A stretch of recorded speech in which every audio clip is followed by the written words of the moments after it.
Shalom, damai di hati, saudaraku yang diberkati Tuhan Yesus Kristus. Senang lagi kita berjumpa pada hari ini. Saya percaya ada sukacita kita menikmati hari berkat Tuhan. Karena itu, marilah kita isi hari ini dengan belajar firman Tuhan lewat renungan harian keluarga. Pada hari Sabtu tanggal 19 November tahun 2022 ini. Mari kita tunduk kepala dan kita satu di dalam kita. Ya Bapa kami yang bersemayam di dalam kerajaan surga, pada saat ini kami mengucap syukur dan berterima kasih kepadamu karena kami lagi merasakan berkat kasih sayang Tuhan, masih tetap hidup, bergerak dan bernafas, dan masih diberikan kesempatan lagi oleh Tuhan untuk menunaikan kehidupan kami hari ini. Bapa Surgawi, sebelum kami akan melakukan tugas pekerjaan hari ini, kami rindu untuk membaca dan merenungkan firman-Mu. Curahkanlah Roh Kudus kepada kami dan kuasailah kami. Dalam nama Yesus Kristus. Amin.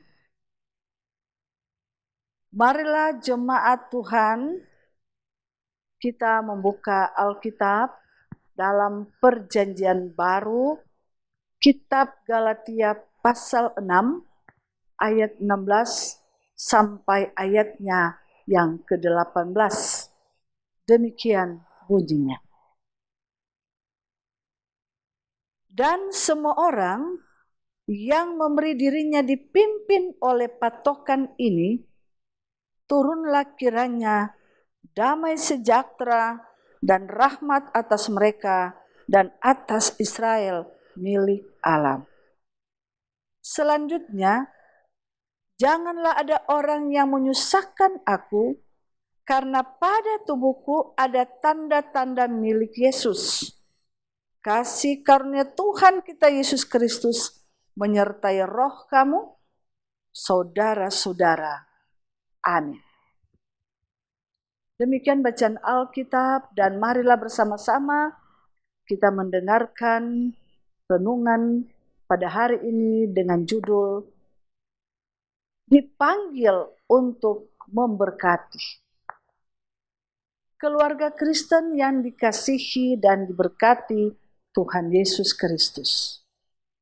Permohonan damai sejahtera bagi jemaat ditempatkan sebagai bagian penutup surat-surat Paulus. Permohonan itu adalah doa agar Tuhan Allah menghendaki kesejahteraan mengawal kehidupan orang-orang percaya.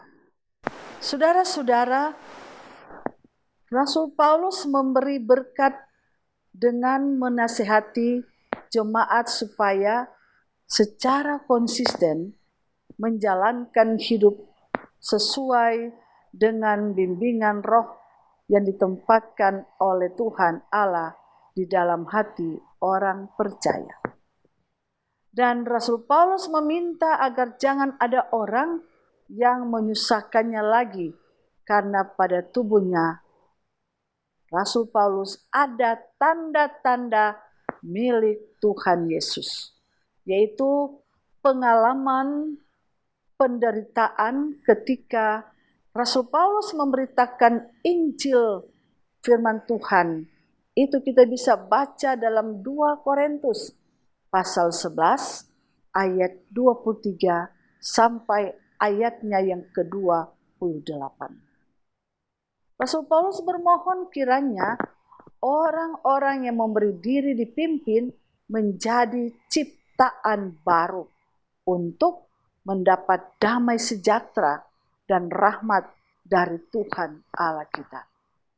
keluarga Kristen yang dikasihi dan diberkati Tuhan Yesus, kehidupan orang Kristen tidak boleh lagi berbaikan dari kehidupan yang lama, melainkan ada perubahan secara totalitas dari segala sifat, karakter, dan perilaku, mencerminkan kematian terhadap dosa.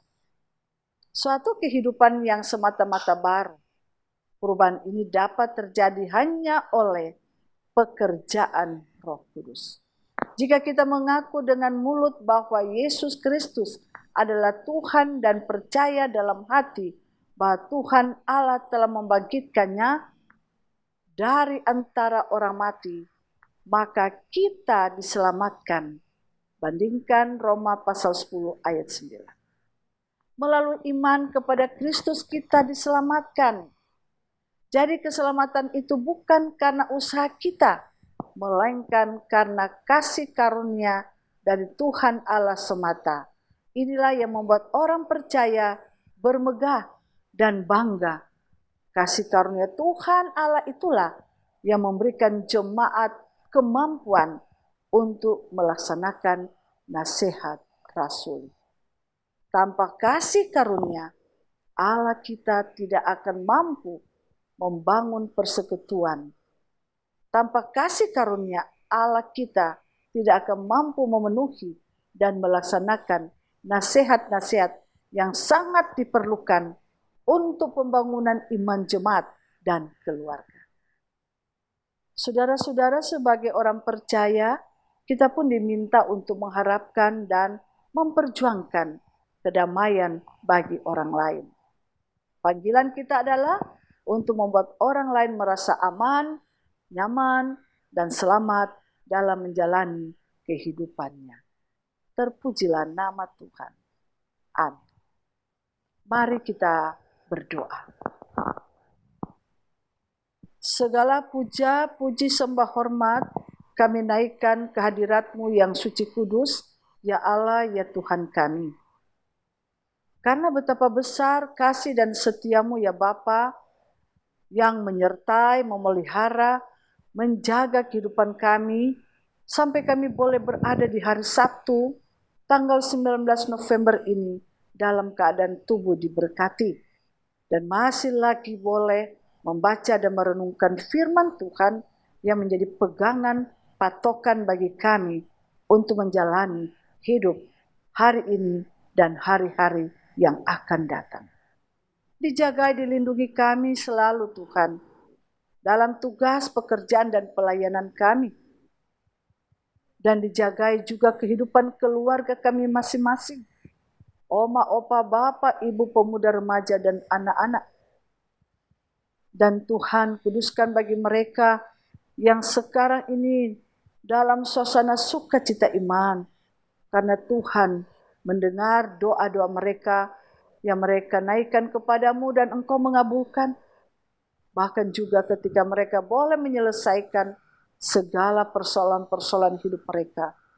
Dan mereka boleh menikmati hari yang baru atau usia yang baru karena Engkau menambahkan umur panjang lagi bagi mereka. Kami bersyukur dan berterima kasih Tuhan. Engkau kiranya telah menyembuhkan, memulihkan bagi mereka yang dalam pergumulan sakit dan yang ada masih dalam perawatan di rumah sakit, perawatan di rumah, Tuhan pulihkan dan sembuhkan. Dan Tuhan, Engkau sertai kami, jaga kami semua, sehat-sehatkan kami termasuk jemaat-Mu dalam segala aktivitas mereka, kolom 1 sampai kolom 27. Bersama pelayan khusus, perangkat pelayanan gereja Tuhan, Bapa Surgawi melindungi. Kami juga berdoa untuk pemerintah bangsa dan negara kami. Bapa sertai dan jaga, lindungi. Baik di tingkat pusat, bahkan di daerah provinsi, dan di kabupaten, di kota, di desa, di kelurahan, di lingkungan, dan dijaga, termasuk kota Tomohon yang kami cintai ini. Terima kasih banyak Tuhan. Biarlah kami selalu taat setia dan tekun kepadamu. Dan selalu berimankan Engkau Tuhan. Selalu kuat, tabah dan sabar dalam menjalani akan kehidupan ini. Kami percaya Tuhan menjaga kehidupan kami. Tuhan membimbing kami dan mengarahkan kami dan mengeluarkan kami dari segala persoalan-persoalan hidup. Biarlah iman kami tetap teguh jaya. Biarlah firman-Mu ini menuntun kami hari ini, esok, dan selalu terus. Inilah doa dan harapan kami yang Bapa. Ampuni dan kasihani kami. Dalam nama Yesus Kristus. Haleluya. Amin. Demikian renungan harian keluarga hari ini. Jangan lupa untuk di-like, share, dan ikuti terus channel YouTube Jemaat Kemi Maranatha Paslaten. Selamat beraktivitas. Kiranya Tuhan Yesus memberkati kita sekalian. Shalom, damai di hati.